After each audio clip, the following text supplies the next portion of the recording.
delta sıfır eşit olduğu zaman kökler çakışık olduğu zaman ilk kullanıyoruz. Eksi B bölü 2 daire. İkinci dereceden bir denklem değil mi? İkinci derece denklemleri nasıl buluyorduk? Deltasına bakıyorduk. Eğer A1 olursa kasayla baktığımız zaman eğer A değeri 1 ise o zaman burada kaç terim var? 3 terim var. Sıfır olduğundan. Demek ki bu denklemin deltası nedir çocuklar? Sıfırdır. Delta ne diyorduk? B kare eksi. Birincisi Hazreti Peygamber Aleyhisselam ne yapardı?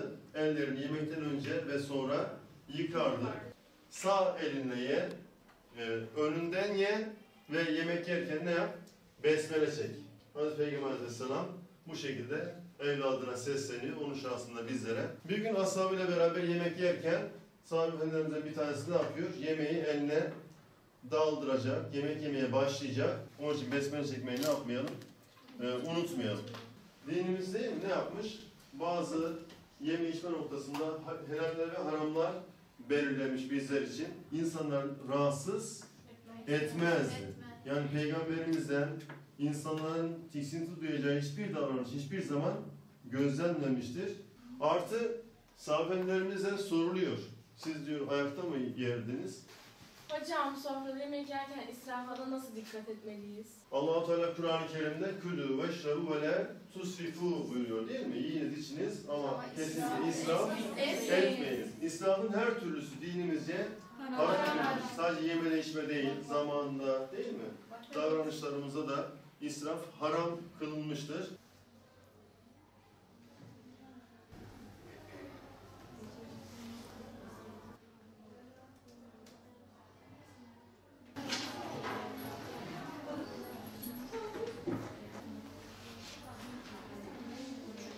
Şahinli Belediyesi Mehmet Emin Erkız Anadolu İmam Hatip Lisesi Fen ve Sosyal Bilimler Proje Uygulama Okuluyuz.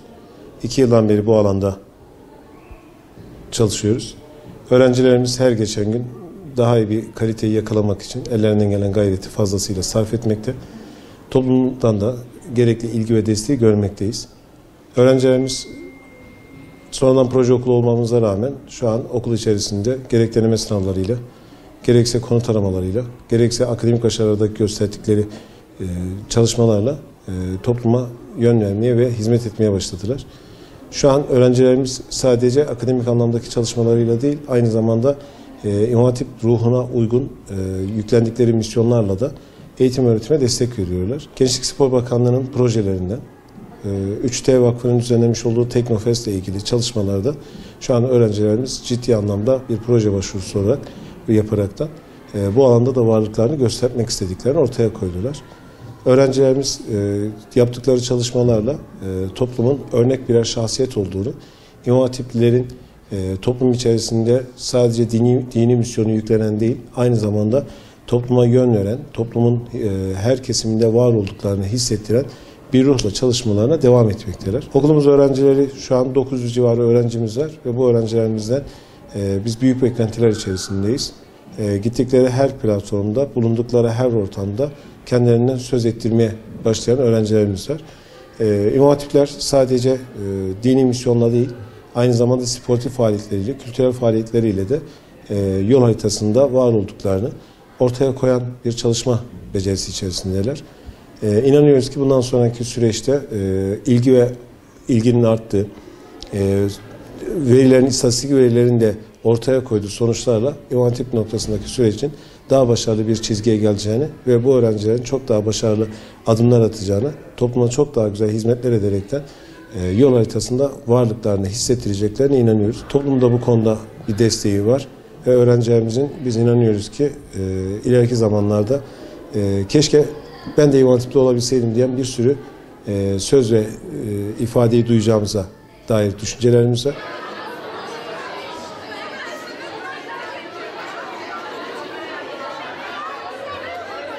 Üç yıldır İmam Hatip'te okuyoruz. Burada okumak gerçekten çok büyük bir ayrıcalık olduğunu düşünüyorum. Çünkü İmam Hatip demek gerçekten bir insanın kalbine kattığı sevinci ve arzuyu belirten bir duygu.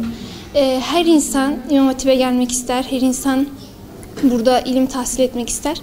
Ama bence biz çok şanslı insanlarız ki burada bu okulumuzda eğitim görebiliyoruz.